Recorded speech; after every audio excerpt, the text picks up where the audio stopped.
দুশমনে রসুল তারা আমার নবীর মিলাদ সম্পর্কে, কিয়াম সম্পর্কে তারা কি মন্তব্য করেছে, তাদের লেখা বই থেকে আমরা প্রথমে এগুলো কোট করব, তারপরে সেগুলোর জবাব আমরা কোরআন হাদিস এবং ইসলামী শরিয়ার বিভিন্ন উলামায়ে কেরামের মতামত উপস্থাপন করার চেষ্টা করব। আমার হাতে আছে বেদাতের প্রতি ওপেন চ্যালেঞ্জ। এই বইয়ের 134 পৃষ্ঠায় আমার নবীকে দাঁড়িয়ে সালাম দেওয়ার ব্যাপারে তারা বলতেছে, রাসূলুল্লাহ সাল্লাল্লাহু আলাইহি সাল্লামের জন্ম বৃত্তান্ত আলোচনা করা, জিকির আজকার করার মাঝে সওয়াব রয়েছে, কিন্তু বর্তমান জীবন বৃত্তান্ত আলোচনার জন্য সুন্নত তরিকা পরিপন্থী গর্বিত নিয়ম নীতি অবলম্বন করা হয়। এই নিয়মে সাহাবায়ে কেরাম, তাবেঈ কেরাম এবং তাবেঈনদের কোনো যুগেই ছিল না। এর দ্বারা সওয়াবের পরিবর্তে গুনাহ হবে। এই ধরনের মজলিস থেকে দূরে থাকাই সওয়াবের কাজ। এ হচ্ছে তাদের প্রথমই কাম। তারপরে তারা বলছে, যারা প্রচলিত মিলাদ মজলিসে বৈধ মনে করে এমন ব্যক্তি ফাসিক। মিলাদ কিয়াম উভয় নাজায়েজ, হারাম। এই হচ্ছে তাদের ফতোয়া যে রাসূল আকরাম সাল্লাল্লাহু আলাইহি ওয়াসাল্লামকে দাঁড়িয়ে সালাম দেওয়া, মিলাদ পড়া এগুলো সম্পূর্ণ নাজায়েজ, হারাম তারা সেখানে পড়েছে। এই বইয়ের 36 পৃষ্ঠায় তারা লিখছে, প্রচলিত মিলাদের অস্তিত্ব 3 যুগের কোনো যুগেই না থাকার কারণে ইসলামের শরীয়তে এর কোনো ভিত্তি নেই। এটা বেদায়েত, নাজায়েজ, হারাম। রাসূল আকরাম সাল্লাল্লাহু আলাইহি ওয়াসাল্লামকে দাঁড়িয়ে সালাম দেওয়া তাদের দাবি হচ্ছে এটা সাহাবাদের যুগে ছিল না। যেহেতু সাহাবাদের যুগে ছিল না, এখন এটা নতুন আবিষ্কৃত, তাহলে নতুন আবিষ্কৃত সেই বিষয় বেদাত, নাজায়েজ, হারাম। আমরা যারা নবীজিকে দাঁড়িয়ে সালাম দেই, যদি সাহাবাদের যুগে না থাকে আমরা কিভাবে দাঁড়িয়ে দেই? আমাদের কি ডকুমেন্ট প্রমাণ আছে? এবার আসি তার জবাব। তার জবাবে আছে সহিহ মুসলিম শরীফ 2য় খণ্ড, পৃষ্ঠা নাম্বার হচ্ছে 341, 6 নাম্বার লাইন। এই সহিহ মুসলিম শরীফে একটা হাদিস আসছে, মান সুন্নাতা ফিল ইসলামি সুন্নাতান হাসানাতুন ফা উমিলা বিহা বাআদিহা কুতিবা লাহু মিসলু আজরি মান আমিলা বিহা ওয়ালা ইয়ানকুসু মিন আজরিহি উজুরিহিম শাইউন। রাসূল আকরাম সাল্লাল্লাহু আলাইহি ওয়াসাল্লাম এই মুসলিম শরীফের এই হাদিসে বলছে, যে ব্যক্তি ইসলামের কোনো ভালো রীতির প্রচলন করবে এবং পরকালে সেই অনুযায়ী আমল করা হয়, তাহলে আমলকারীর সওয়াবের সমপরিমাণ সওয়াব তার জন্য লিপিবদ্ধ করা হবে। এতে তাদের সওয়াবের কোনো ঘাটতি কমতি হবে না। জোরে বলেন সুবহানাল্লাহ।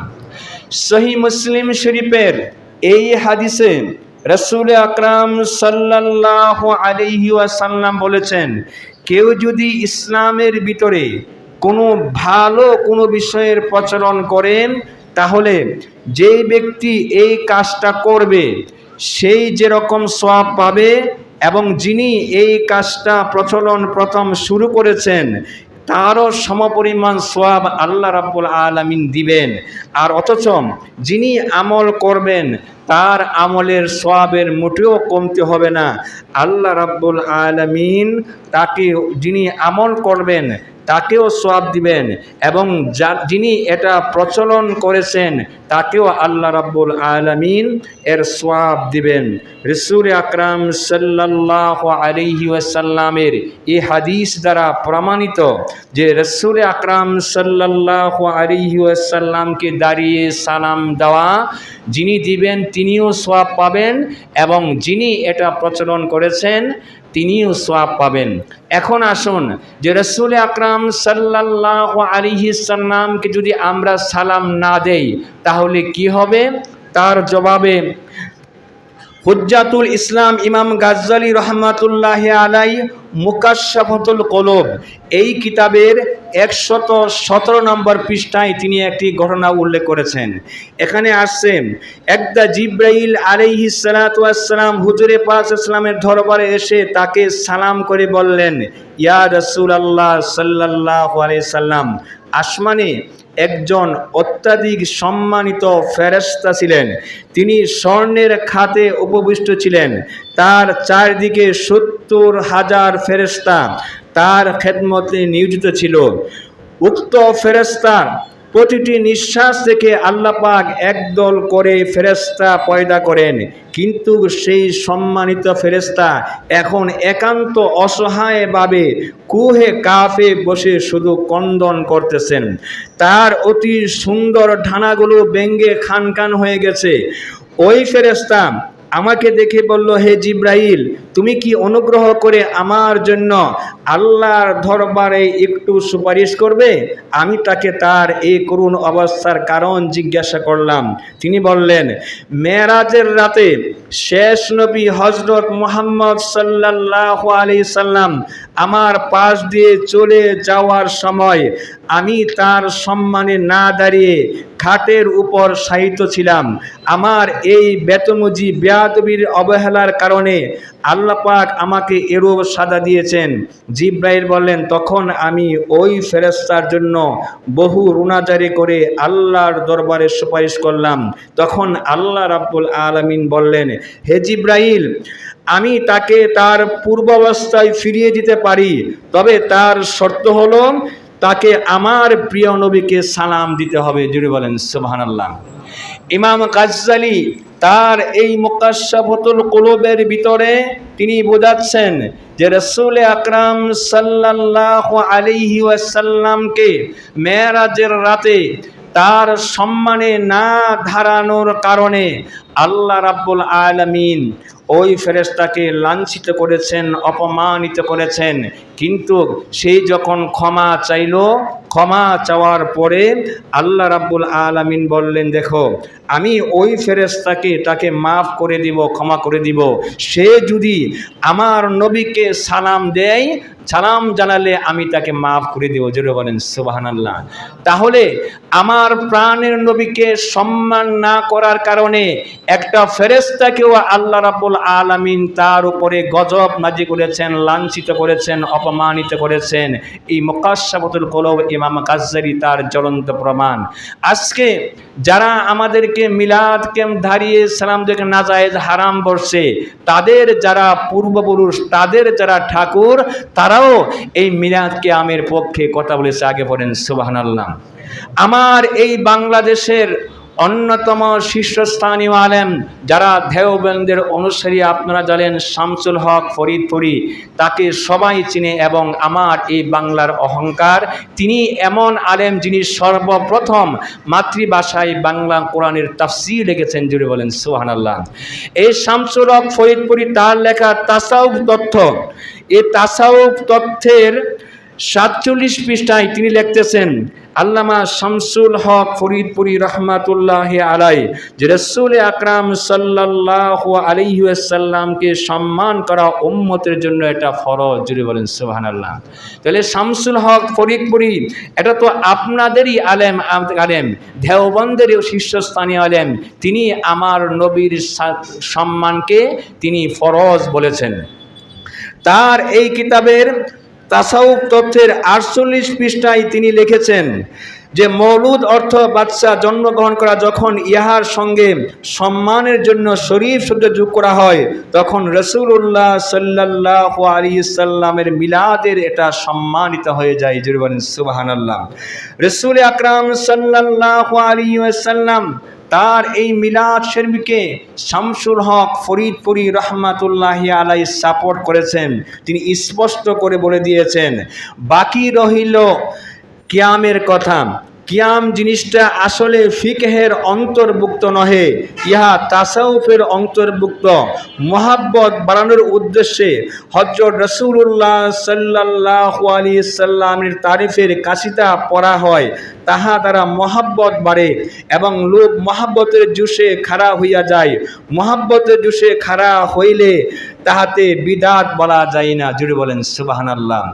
এই দেওবন্দিতে ঠাকুর শামসুল হক ফরিদপুরি তিনি বলতেছেন, কেউ যদি রাসূলকে মহাব্বত করে ভালোবেসে দাঁড়িয়ে নবীকে সালাম দেয়, এটাকে ভেদাত বলা যায় না।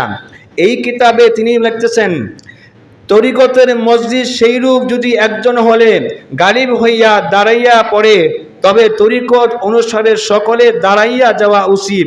এরূপ ফিকির জিকিরে রাসূলের মজলিসে মহাব্বতে জুসে একজন দাঁড়াইয়া গেলে সকলেই দাঁড়াইয়া যাওয়া উচিত।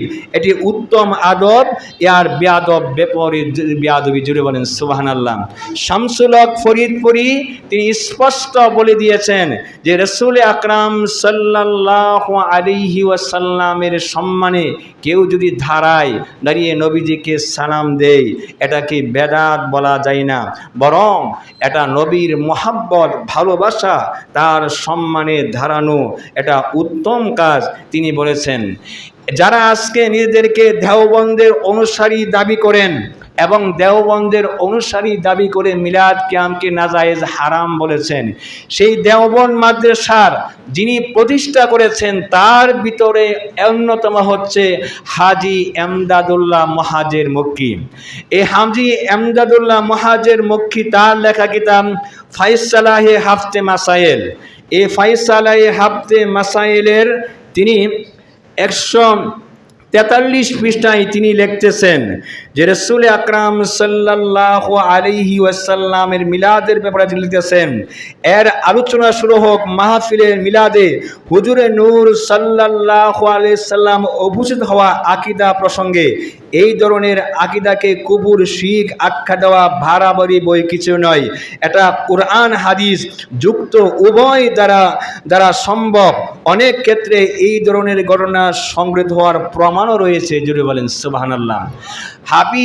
হাজী মুহাজের মক্কি বলতেছেন যে আমরা যখন নবীজিকে দাঁড়িয়ে সালাম দেই, এই মজলিসে আমার নবীর উপস্থিত থাকা এটা মোটেও অসম্ভব নয়, বরং অনেক জায়গায় এটা প্রমাণিত হয়েছে যে রাসূল আকরাম সাল্লাল্লাহু আলাইহি ওয়াসাল্লামকে তারা সরাসরি, যাদের ইশক আছে তারা সরাসরি নবীজিকে দাঁড়িয়ে সালাম দেওয়ার সময় আমার নবীজিকে তারা দেখেছে। জুড়ে বলেন সুবহানাল্লাহ। এই ফায়সালে মাফতে মাসাইল 144 পৃষ্ঠায় হাজী আল্লাহ মুহাজের মক্কি বলতেছেন, বকরান্তে মাসআলার জন্য যেন ফতোয়া না দেওয়া হয়, চির তস্কর না করা হয়, কেননা এগুলো অর্থহীন, বরং পরস্পর প্রতি সহনশীল মনোভাব পোষণ করা উচিত। যেমন বেকিয়ামিরা যদি কিয়ামকারীদের মজলিসে উপস্থিত হয়, তখন তাদের উচিত কিয়ামকারীদের সঙ্গে দাঁড়িয়ে কিয়াম করা। জুড়ে বলেন সুবহানাল্লাহ। হাজী এমদাদুল্লাহ মহাজের মক্কি, এরা তো দেওবন্দি ঠাকুর, তিনি বলেছেন কিয়ামকারীদের সঙ্গে কিয়াম করা এটা যখন কিয়ামের এটা তাদের দায়িত্ব। তারপরে আসুন তাফসিরে ইবনে কাসির, ইমাম ইবনে কাসির সূরা আহজাবের তাফসিরে একটা হাদিস এনেছেন যে রাসূল আকরাম সাল্লাল্লাহু আলাইহি ওয়াসাল্লাম তার হুজরা মুবারক থেকে তিনি বের হয়ে আসলেন, তার চেহারা আনন্দের স্তাব নূর ঝলকা ছিল। সাহারা বললেন, ইয়া রাসূলুল্লাহ, নবী গো, আজকে আপনাকে খুশি খুশি মনে হচ্ছে, আনন্দিত মনে হচ্ছে, এরকম করে দেখি নাই। আমার প্রাণের নবী বললেন, সাহাবারা শোনো, হযরতে জিবরাইল আলাইহিস সালাতু ওয়াস সালাম আমার কাছে আজকে এমন একটা ওহী নিয়ে আসছে যেই কারণে আমি রাসূল খুশি হয়ে গেছি। যদি বলেন সুবহানাল্লাহ। আমার প্রাণের নবী যখন এই কথা বললেন, সাহাবীদের আগ্রহ আরো বেড়ে গেল। জিবরাইল কি ওহী নিয়ে আসছে, যেই ওহী আসার কারণে আমার নবী এত খুশি হয়ে গেল। সাহাবীরা বলল, ইয়া রাসূলুল্লাহ, নবী গো, আর জিবরাইল কি নিয়ে আসছে আপনার কাছে যেই কারণে আপনি খুশি হয়েছেন, আমাদের একটু বলেন, অবগত করেন। আমার প্রাণের নবী বললেন, সাহাবারা শোনো, হজরতে জিব্রাইল আলাইহিস সালাতু ওয়াস সালাম আসলেন, আমাকে সালাম দিলেন, তারপরে বললেন, ইয়া রাসূলুল্লাহ, নবী গো, আমি আদম সফিউল্লাহ থেকে শুরু করে ঈসা রুহুল্লাহ পর্যন্ত লক্ষ লক্ষ নবীর কাছে আমি উহি নিয়ে আসছি, সংবাদ নিয়ে আসি। আজকে এমন একটা সংবাদ নিয়ে আসছি, এটা আর কোনো নবীর জন্য আমার আল্লাহ প্রেরণ করে নাই, এটা খাস করে এটা আপনার জন্য স্পেশাল উপহার আমার আল্লাহ দিয়েছেন। জুড়ে বলেন সুবহানাল্লাহ। সাহাবারা বললেন, ইয়া রাসূলুল্লাহ, এটা কি সংবাদ নিয়ে এসেছেন? হযরতে জিব্রাইল আলাইহিস সালাতু ওয়াস সালাম এমন কি সংবাদ নিয়ে এসেছেন, স্পেশাল উপহার আপনাকে দিয়েছেন? কি সেই সংবাদ, কি সেই উপহার, আমাদেরকে একটু জানিয়ে দেন। আমার প্রাণের নবী বললেন, সাহাবারা শুনুন, হযরতে জিব্রাইল আলাইহিস সালাতু ওয়াস সালাম আমার কাছে আসলো, সালাম দিল, ইয়া রাসূলুল্লাহ, নবী গো, আল্লাহ রাব্বুল আলামিন আপনাকে উপহার দিয়েছেন। আমার আল্লাহ বলেছেন, নবী গো, কেউ যদি আপনার উপর দুরূদ শরীফ পাঠ করে, আমার আল্লাহ একবার যদি আপনার উপরে দুরূদ শরীফ পাঠ করে, আমার আল্লাহ রাব্বুল আলামিন 10 বার তার উপরে রহমত নাজিল করবেন। তারপরে বললেন, ইয়া রাসূলুল্লাহ, জিব্রাইল, ইয়া রাসূলুল্লাহ, আর একটা স্পেশাল উপহার দিয়েছেন। ইয়া রাসূলুল্লাহ, নবী গো, আমার আল্লাহ রাব্বুল আলামিন বলেছেন, কেউ যদি আপনার উপরে একবার সালাম পাঠ করে, কেউ যদি আপনাকে একবার সালাম দেয়, আল্লাহ রাব্বুল আলামিন তার উপরে 10 বার শান্তি বর্ষণ করে দেয়। সুবহানাল্লাহ। নবী গো, আপনার কোন উম্মত যদি আপনাকে একবার সালাম দেয়, আমার আল্লাহ তাকে 10 বার সালাম দিয়ে তার শান্তি এবং রহমত বর্ষণ করে দিবে। সুতরাং আমার নবীকে সালাম দেওয়া এটা বেদাত হতে পারে না, নাজায়েজ হতে পারে না। যারা নবীকে ভালোবাসবে কেবলমাত্র তারাই আমার নবীকে সালাম দিতে পারবে। কোনো দুশ্মন মুনাফিকের পক্ষে আমার নবীকে সালাম দেওয়া সম্ভব নয়। এজন্য তো আমরা বলে থাকি, মুনাফিকরা নবীজিকে সালাম দিবে না, মুনাফিকরা নবীজিকে সালাম দিবে না, সালাম দিলে মুনাফিকি আর থাকে না, সালাম দিলে মুনাফিকি আর থাকে না। আল্লাহ তাআলা বলে কোরআনে, সালাম জানাও নবীজিকে। আল্লাহ তাআলা বলে কোরআনে, সালাম জানাও নবীজিকে। ওয়াহাবি নসিধির ধলেরা চোখে দেখে না, মুনাফিকরা নবীজিকে সালাম দিবে না, সালাম দিলে মুনাফিকি আর থাকে না, মুনাফিকরা নবীজিকে সালাম দিবে না। নবীর সালাম বিদাত বলে, ঈমান আমল লুণ্ঠন করে। নবীর সালাম বিদাত বলে, ঈমান আমল লুণ্ঠন করে। রোজ হাসরে নবী ছাড়া উপায় থাকবে না, রোজ হাসরে নবী ছাড়া উপায় থাকবে না। মুনাফিকরা নবীজিকে সালাম দিবে না, সালাম দিলে মুনাফিকি আর থাকে না, মুনাফিকরা নবীজিকে সালাম দিবে না। আল্লাহ পাক কোরআনে বলেছেন, ইয়া আইয়ুহাল্লাযিনা আমানু, হে ঈমানদাররা, তোমরা আমার নবীকে সালাম জানাও। যারা ঈমানদার তারাই কেবল আমার নবীকে সালাম দিতে পারবে। যাদের ঈমান নাই, মুনাফিক, তাদের পক্ষে সম্ভব নয় আমার নবীকে সালাম দেওয়া। এজন্য এই মুনাফিকদের চক্রান্ত থেকে আমাদেরকে অ্যালার্ট থাকতে হবে, সতর্ক থাকতে হবে। আমরা যেন আমার রসুলকে ভালোবাসতে পারি, কবরে নবীকে পাই, হাসরে নবীকে পাই, জান্নাতে নবীকে পাই। আমরা যেন নবীর খাঁটি উম্মত হয়ে হাসরের ময়দানে উঠতে পারি। আল্লাহ রাব্বুল আলামিন আমাদের সকলকে সে তৌফিক দান করুন। সকলে পড়ছে আমিন। ওয়া আখির দাওয়ানা ওয়া মা আলাইনা ইল্লাল বালাগ।